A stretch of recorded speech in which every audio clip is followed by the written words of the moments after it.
साथियों, देखिए अपन कर रहे हैं CGL मेंस के लिए क्वेश्चन। तो पहला क्वेश्चन है, यदि A+B अनुपात B+C अनुपात C+A बराबर है 5:7:8 है, तो AB अनुपात BC अनुपात CA का मान क्या होगा। सबसे पहले आपको कैसे लिखना है, तो सबसे पहले आप लिखिए, आपके पास में है A+B, इसका मान कितना है 5x, इसको x लगा दो इसके साथ में, तो ये कितना, इसका मान है 5x। इसके बाद में है B+C और इसका मान है 7x। इसके बाद में है अगला C+A और इसका मान है आपके पास में 8x। आप क्या कीजिए, तीनों को जोड़ लीजिए। इन जैसे आप तीनों जोड़ोगे तो देखिए यहाँ से सब संख्या दो दो बार है, आपके पास में यहाँ पर प्रत्येक संख्या दो बार है। जैसे A यहाँ पर भी है, ये यहाँ पर भी है। B को देखो, B यहाँ पर भी है और B यहाँ पर भी है। C को देखोगे, C यहाँ पर भी है और C यहाँ पर भी है। तो सभी संख्या है दो दो बार आएगी, तो दो अपने पास में कॉमन आ जाएगा। यहाँ से करोगे आप A+B+C और बराबर में इन तीनों को जोड़ोगे तो ये हो जाएगा अपने पास में 20x। ये कितना हो जाएगा 20x। देखिए इस दो से ये 20 को काटोगे तो अपने पास में आ जाएगा A+B+C बराबर 10x। A+B+C बराबर कितना आ गया 10x आ गया। अब यहाँ से देखिए आपको A का मान निकालना है, तो अब इस 10x में से क्या करोगे, B+C को माइनस कर दोगे। यहाँ से देखिए B+C का मान कितना है 7x। जैसे 10x में से 7x माइनस कर दोगे तो अपने पास में जो A का मान आ जाएगा वो कितना आ जाएगा 3x। A का जो मान आ जाएगा वो कितना आ जाएगा 3x आ जाएगा। इसके बाद में आपको B का मान ज्ञात करना है, आप A+C को माइनस कर दोगे। किस में से माइनस कर दोगे 10x में से। जैसे ही आप A+C को माइनस करोगे तो इसका मान कितना आ जाएगा, देखो C+A का मान कितना है 8x। 8x को 10x में से माइनस करोगे तो इस B का मान आ जाएगा 2x। इसके बाद में आपको C का मान ज्ञात करना है, तो देखिए C का मान ज्ञात करने के लिए आपको A+B को 10x में से माइनस करना है। A+B का मान है 5x। 5x 10x में से माइनस करोगे तो आपके पास में C का मान आ जाएगा 5x। तो यहाँ से आप देख सकते हैं A का मान 3x है, B का मान 2x है और C का मान 5x है। आपसे पूछा है क्या, आपसे पूछा है कि AB अनुपात BC अनुपात CA का मान क्या होगा। यहाँ से देखिए A का मान कितना है 3x है और B का मान 2x है। दोनों को मल्टीप्लाई करोगे तो कितना हो जाएगा 6x अनुपात। फिर हम कह रहा है B और C का मल्टीप्लाई का कितना होगा, तो देखिए B का मान है 2x, C का मान है 5x। दोनों को जैसे आप मल्टीप्लाई करोगे तो ये कितना हो जाएगा 10x। ये कितना हो जाएगा 10x हो जाएगा। इसके बारे में देखिए CA, तो C का मान कितना है 5x है और A का मान कितना है 3x है। तो 5 को 3 से मल्टीप्लाई करोगे तो कितना हो जाएगा 15x। अब यहाँ से देखिए x से तो x कैंसिल हो जाएगा और किसी से कट नहीं रहा, तो ये अनुपात आ जाएगा आपके पास में 6:10:15। तो ये इस क्वेश्चन का क्या होगा आंसर होगा। AB अनुपात BC अनुपात CA का अनुपात कितना होगा 6:10:15। अगला क्वेश्चन देखिए, अगला जो क्वेश्चन है ये है ट्रिग्नोमेट्री से संबंधित ट्रिग्नोमेट्री का क्वेश्चन है। इसमें कह रहा है कि एक प्रकाश स्तंभ के शीर्ष से दो जहाज़ों का अवनमन कोण पूर्व की ओर 45 डिग्री और 30 डिग्री है। यदि जहाज 200 मीटर की दूरी पर है तो प्रकाश स्तंभ की ऊंचाई कितनी है। आप कैसे बनाओगे डायग्राम, तो आप डायग्राम बनाओगे ऐसे, ये प्रकाश स्तंभ है, ठीक है। ये उसमें कह रहा है कि एक कोण 45 डिग्री है और दूसरा 30 डिग्री पर है। जो 30 डिग्री पर होगा वो कहाँ पर होगा, दूर होगा। 30 डिग्री पर होगा वो दूर होगा और जो 45 डिग्री है वो पास में होगा। तो यहाँ से देखिए इसको भी मिला दीजिए, तो ये जो होगा यहाँ पर होगा 45 डिग्री और यहाँ पर कितना होगा, तो यहाँ पर होगा 30 डिग्री।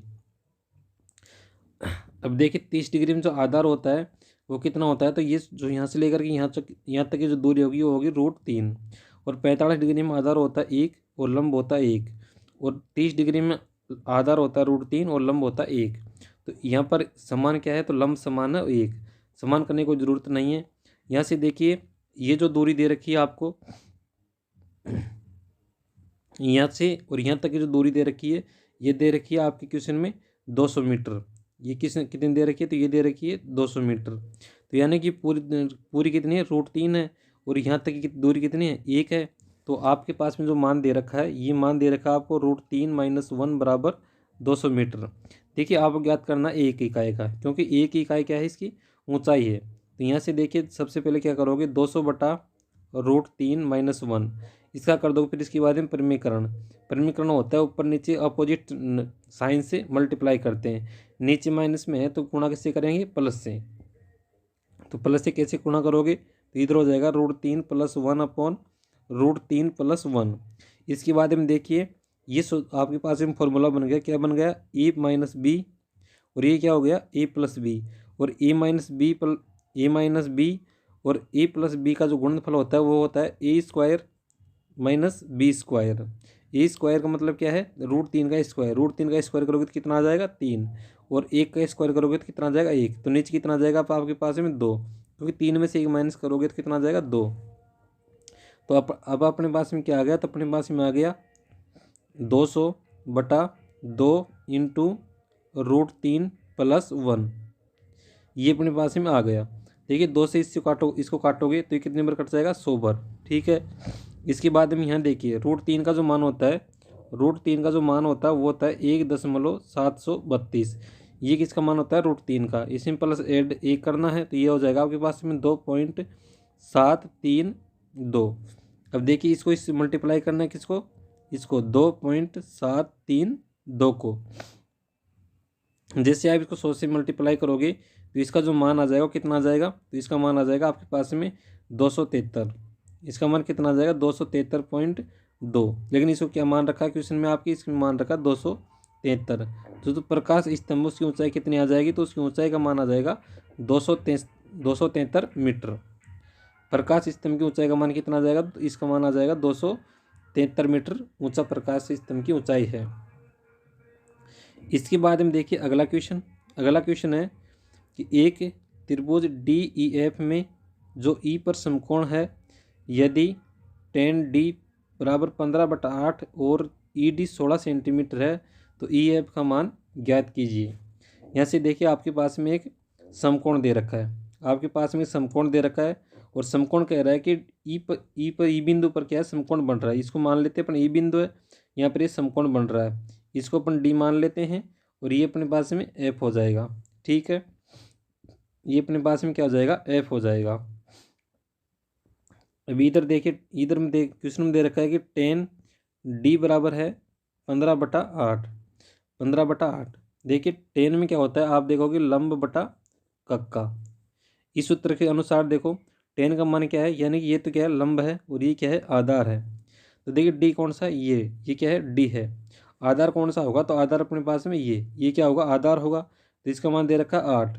ठीक है, इसका मान 8 दे रखा है, और इसका मान दे रखा है लंब ये क्या होगा, लंब होगा। तो इसका मान दे रखा है 15। क्वेश्चन में दे रखा है ED का मान कितना, 16, और यहाँ ED का मान के अनुपात कितना दे रखा है, 8। तो यानी कि 8 यूनिट बराबर कितना हो जाएगा, 16। 1 बराबर कितना हो जाएगा, 2। क्वेश्चन ये पूछा है कि EF का मान कितना होगा, तो यहाँ से देखो EF का मान कितना होगा, तो यहाँ से लेकर के यहाँ दूरी कितनी है, EF है, 1 यूनिट का मान 2 है, तो यहाँ पर 15 है, तो 15 का मान कितना हो जाएगा, आप कर दोगे 15 × 2, यानी कितना हो जाएगा, 30। यानी कि EF का मान कितना हो जाएगा, 30 हो जाएगा। अगला क्वेश्चन देखिए, अगला क्वेश्चन है कि P किसी कार्य का 20% भाग 10 दिनों में पूरा कर सकता है, और उतने ही समय में R संपूर्ण कार्य का केवल 1/8वां भाग ही पूरा कर सकता है। P और R दोनों द्वारा संपूर्ण कार्य का 13/40 भाग पूरा करने में लिया गया समय कितना होगा। देखिए P जो है 20% काम करता है, 20% की फ्रैक्शन वैल्यू बनाओगे 1/5। 1/5 काम कितने दिन में करता है, 10 दिन में। टोटल काम कितने दिन में करेगा, यानी कि 1/5 काम को यदि 10 दिन में करता है तो टोटल काम कितने दिन में करता है, तो इसको इससे मल्टीप्लाई कर देते हैं, यानी कितना आ जाएगी, 50 दिन। कितने आ जाएंगे, 50 दिन आ जाएंगे। ठीक है, तो देखो 20% काम यानी कि 1/5 काम कितने दिन में करता है, 10 दिन में करता है। टोटल काम कितने दिन में करेगा, इसको इससे मल्टीप्लाई कर दोगे, कितना आ जाएंगे, 50 दिन। यानी टोटल काम कितने दिन में करेगा, 50 दिन में। फिर कह रहा है आर की बात, आर जो है 1/8 काम को उतने ही दिन में करता है जितने में कि पी करता है। पी 10 दिन में करता है तो ये कितने दिन में करता है, 10 दिन में। तो संपूर्ण कार्य कितने दिन में करेगा, इसको इससे मल्टीप्लाई कर देंगे, तो संपूर्ण कार्य करेगा ये 80 दिन में। पूरे कार्य कितने दिन में करेगा, 80 दिन में।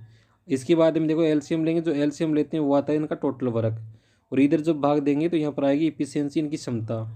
देखो 50 और 80 का जो एलसीएम आएगा वो कितना आएगा 400। 400 में 50 का भाग दोगे तो यहाँ पर क्षमता आ जाएगी 8। क्षमता कितनी आ जाएगी इसकी 8। 80 का भाग 400 में देखो तो इसकी क्षमता आ जाएगी 5।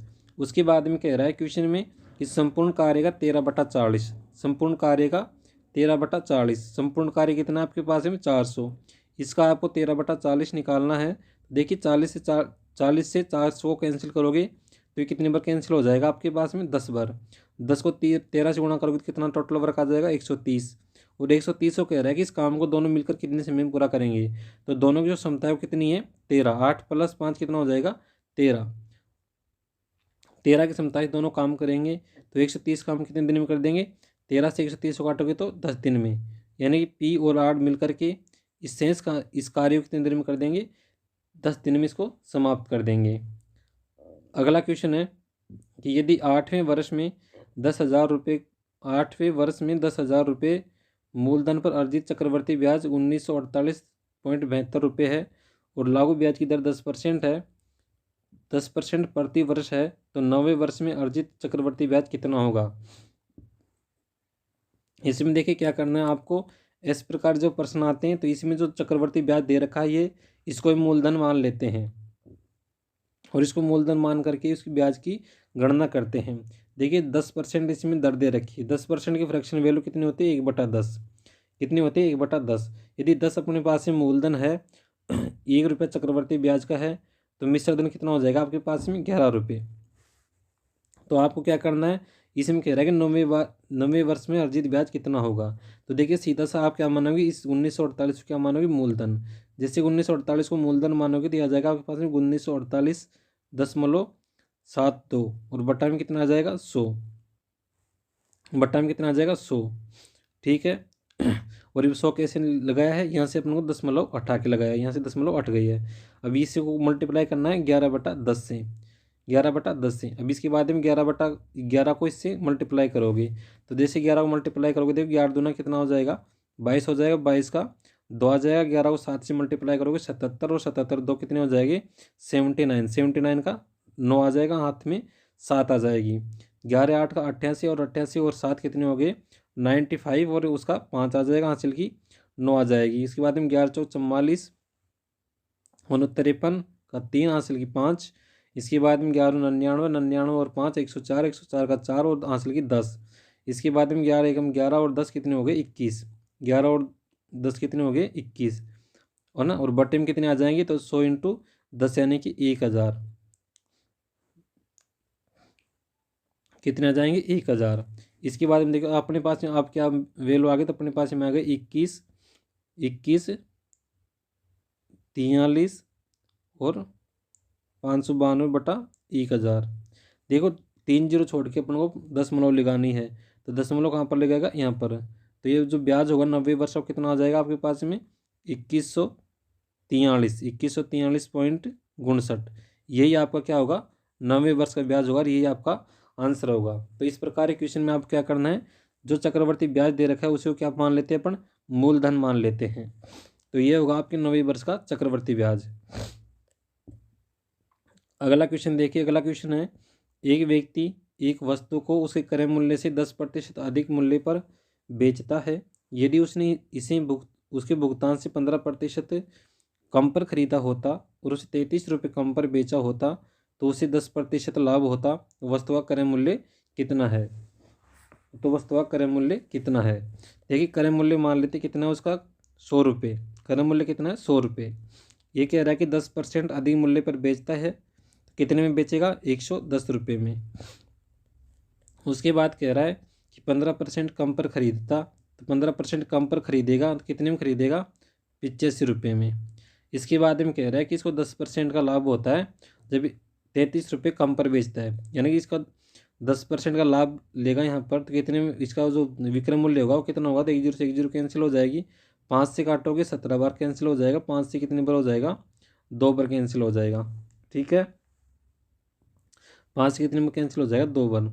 इसको कैलकुलेट करोगे तो यह आ जाएगा आपके पास में 93.5 यानी विक्रय मूल्य कितना आ जाएगा इतना आ जाएगा। इन दोनों में कितने का अंतर है तो इन दोनों में 16.5 का अंतर। और क्वेश्चन में दे रखा है आपके पास में कि 33 का अंतर है। तो 16.5 किसके बराबर है? 33 के बराबर है। किसके बराबर है? 33 के बराबर। आपसे पूछा है कॉस्ट प्राइस कितनी होगी, यानी 100 का मान आपसे पूछा है। तो आप क्या करोगे? 33 और बटा में 16.5 इंटू 100। देखो 1.10 दशमलव उठाओगे तो यहाँ पर 1 जीरो लग जाएगी। 5 से काटोगे तो देखिए 5 × 3 = 15 और 5 × 3 = 15। 5 से इसको काटोगे 5 दूनी 10 और ये हो जाएगा 20 बार। 33 से 33 कैंसिल हो जाएगा कितनी बार? 10 बार। 10 को 20 से गुणा करोगे कितना आ जाएगा? 200। यानी उसका जो क्रय मूल्य है वो कितना हो जाएगा? 200। यहाँ पे क्वेश्चन का आंसर होगा 200 रुपये उसका क्रय मूल्य हो जाएगा। अगला क्वेश्चन देखिए, रोहन 25 किलोमीटर प्रति घंटे की चाल से कार द्वारा पहले 100 किलोमीटर की यात्रा तय करता है। 75 किलोमीटर की चाल से बाइक द्वारा 150 किलोमीटर की यात्रा तय करता है। 150 किलोमीटर की चाल से हवाई जहाज द्वारा 600 किलोमीटर की यात्रा तय करता है। रोहन शेष 20 किलोमीटर की दूरी 2.5 किलोमीटर प्रति घंटा की चाल से तय करता है, तो उसकी औसत गति कितनी होगी? ये क्वेश्चन बहुत आसानी से कैसे करोगे? तो देखिए सबसे पहले लिखनी है आपको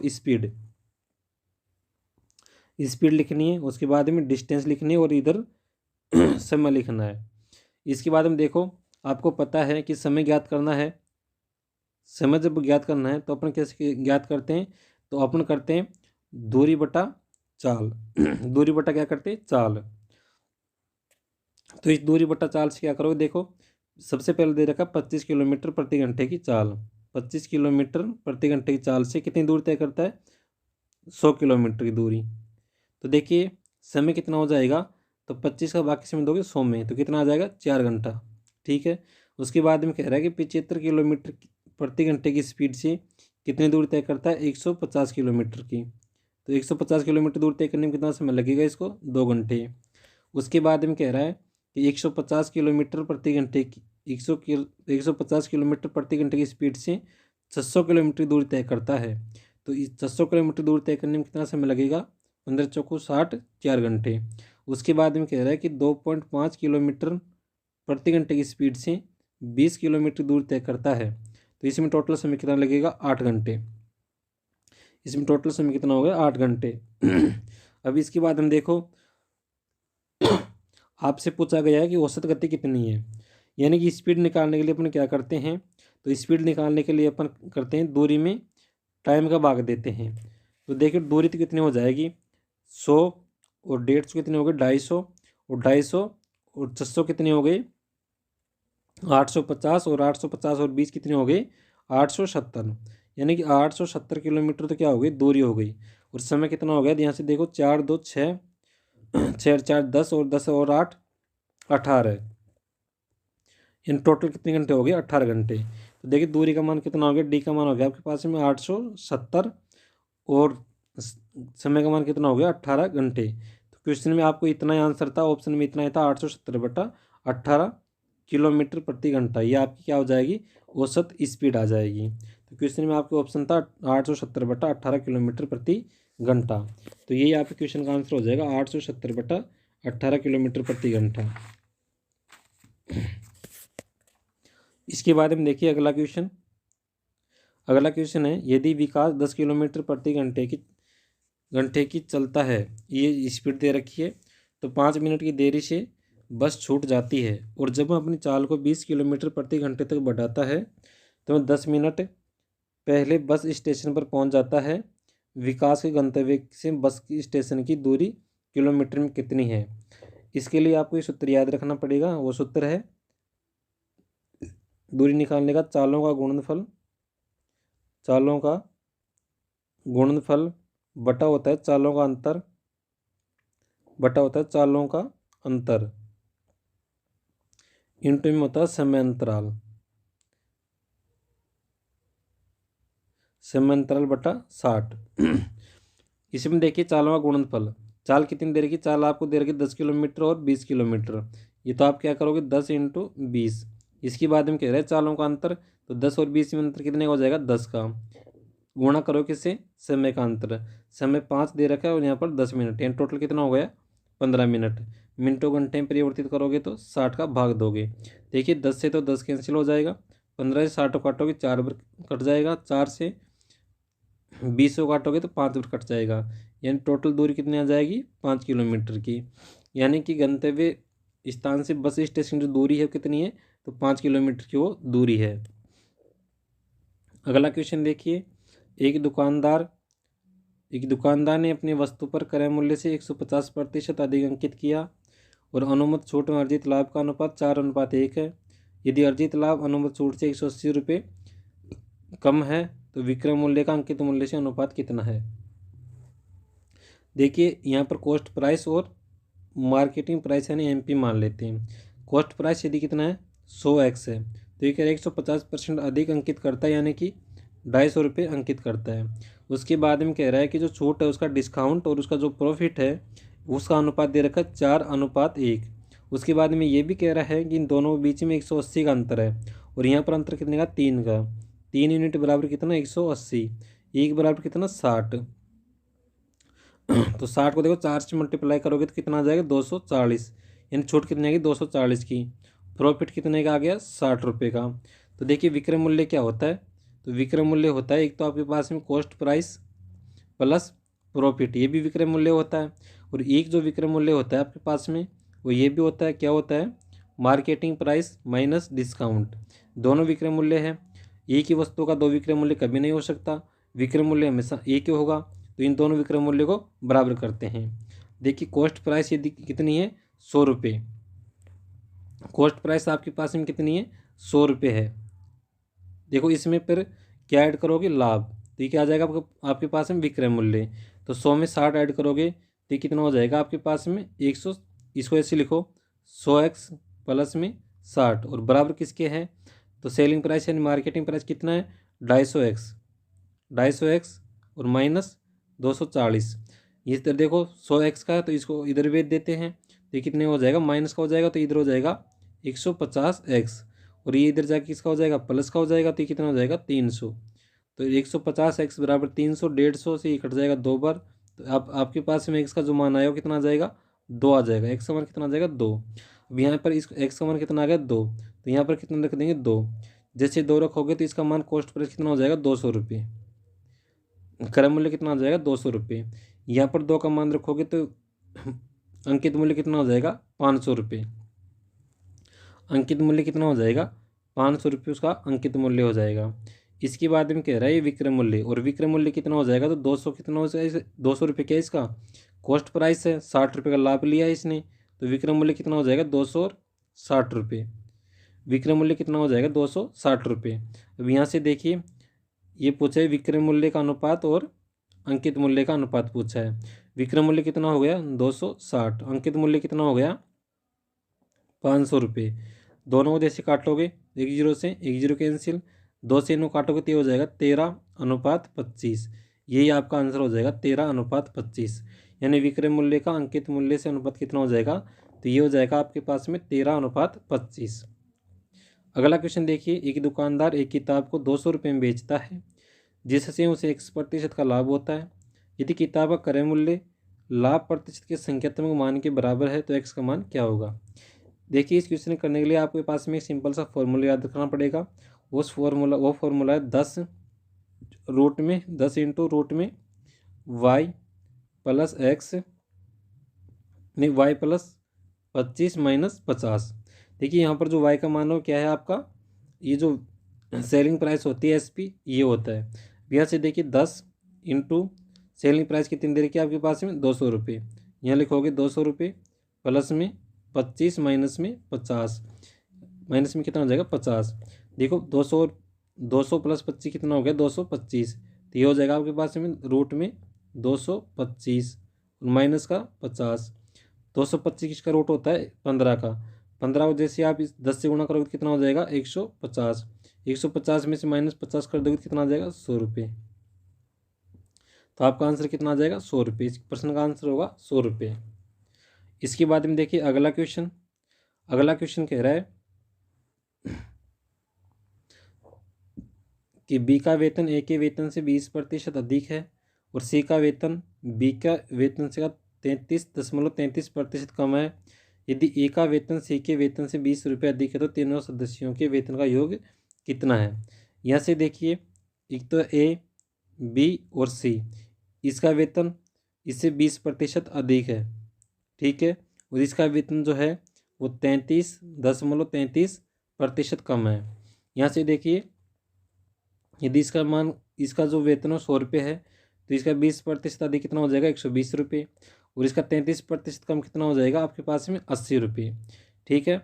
इसके बाद में कह रहा है कि इन दोनों का जो अंतर हो कितना है 20 रुपये, तो यहाँ पर भी 20 रुपये अंतर है, यानी कि जो अपने पास में एक्चुअल वैल्यू है यही है, इनकी जो एक्चुअल वैल्यू है वो यही है। तो ये कह रहा है कि तीनों का योग कितना होगा, तो देखो यहाँ से 100 प्लस 120 प्लस 80 कितना हो जाएगा 300। तो इसका आंसर कितना आ जाएगा आपके पास में 300 रुपये। अगला क्वेश्चन देखिए, अगला क्वेश्चन है कि दी गई आकृति में ओ एक वृत्त केंद्र है, BAT 40 डिग्री है, यानी ये कोण जो कि कितना है 40 डिग्री है, तब AOB और OAB का अनुपात कितना है। आपके पास में पूछा है कोण AOB अनुपात कोण OAB। देखिए मैं इसको डॉट डॉट्स यहाँ से मिला देता हूँ, इसको यहाँ से मिला दो,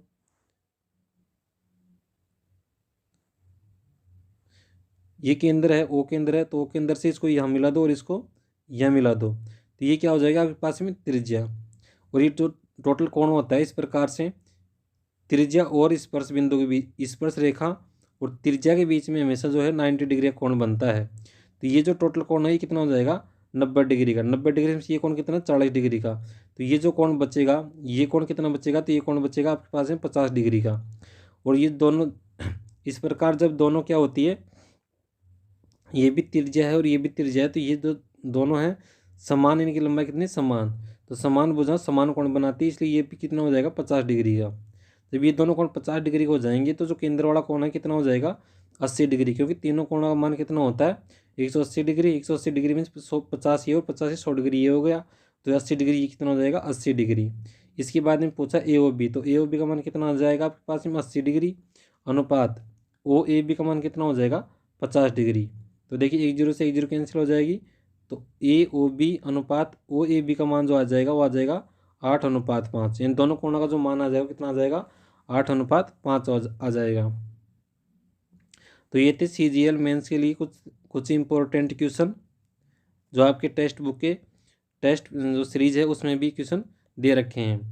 तो आज के सेशन में इतना ही। वीडियो आपको पसंद आता है वीडियो को लाइक करें, शेयर करें, चैनल पर नए तो चैनल को सब्सक्राइब करें। मिलते किसी नए वीडियो में नए क्वेश्चनों के साथ में, तब तक के लिए नमस्कार।